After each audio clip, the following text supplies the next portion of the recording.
pag pinag-usapan loyalty. Kasi ayoko na lang maulit. Kung ginawa mo sa akin yan, Maulit. oo, I don't wanna feel betrayed again. Ayokong mamuhay kasi na pwedeng hindi niya gawin. Ang problema naman nun, magiging toxic ako.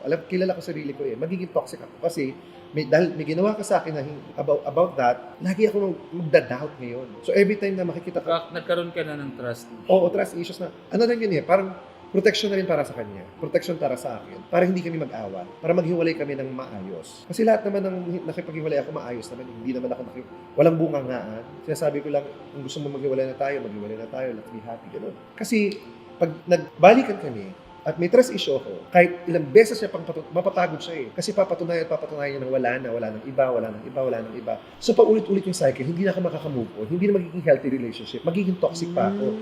Kasi magtatanong ako, sino yung kasama mo? Sino yung kausap mo? Saan ka galing? Mag-check ako ng phone, saan ka galing? So it will be